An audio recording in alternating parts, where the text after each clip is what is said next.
This video is about the HC SR501 passive infrared sensor.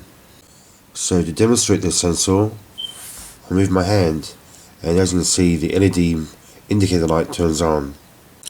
The sensor has a viewing angle of about 110 degrees with the center of the angle coming out from the middle of that dome there.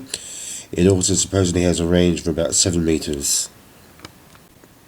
Firstly, let's look at the wiring at the back. As you can see, the wiring for the SR501 is very simple. We only need 3 pins. On the left there, the black pin goes to Arduino's ground, which is a negative. On the right, we have the red pin, which is VCC, which can be anywhere from 5 volts to 20 volts. And in this case, it's going to Arduino's 5 volt output there. And the middle pin in yellow is the signal pin, the signal output.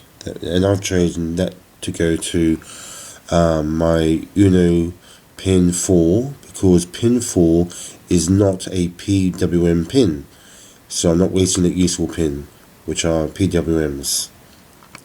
Now, to get the sensor to work to suit your needs, it's important to know what these trim pots do. The one on the left here is for sensitivity. So if I turn this clockwise, I increase the sensitivity. The trim pot on the right here is for the delay time. Now, according to the specifications, it indicates that the minimum delay time is 5 seconds and going up to 5 minutes.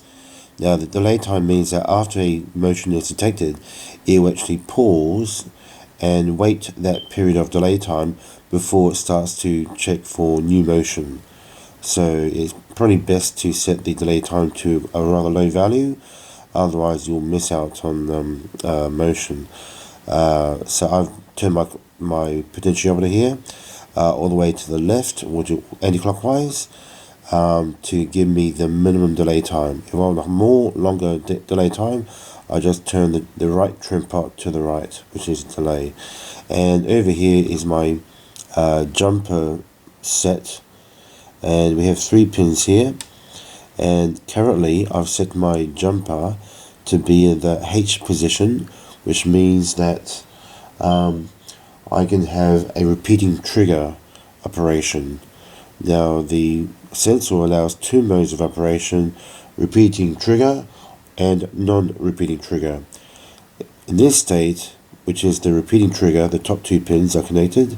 That means that whenever a motion is detected, my indicator light on my Arduino board will show illumination, which indicates there's motion going on. As long as there's motion going on being detected by the sensor, that LED light will stay on.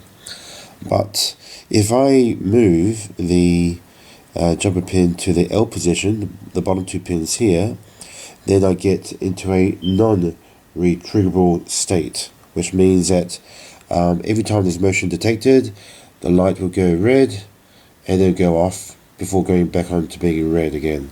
So it just depends on how you want things to work. If you want things to blink when there's motion going on, you use the bottom 2 pins. If you want continuous illumination when there's motion being detected, you use the top 2 pins, as you see what I have here right now. So let's test the repeating trigger state, which is jumper position H. I'll move my hand and there's motion. Let's keep moving my hand, and that LED light should remain illuminated to indicate we have a repeating trigger. So I'm still moving my hand, and that LED light stays on. Now, once I start moving my hand and move it away, eventually after the delay time has expired, the LED light should turn off. And there it goes.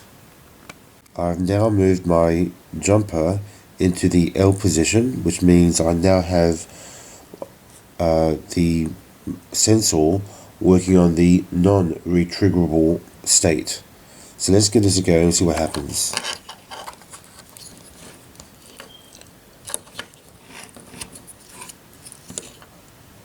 Right, so the LED is currently off, and I've just made it turn back on, and it'll go off again. So let me move my hand into a position to stimulate the sensor, and then it goes on again, and then it goes off. So I have to keep moving my hand in front of the sensor to keep the LED light blinking on and off.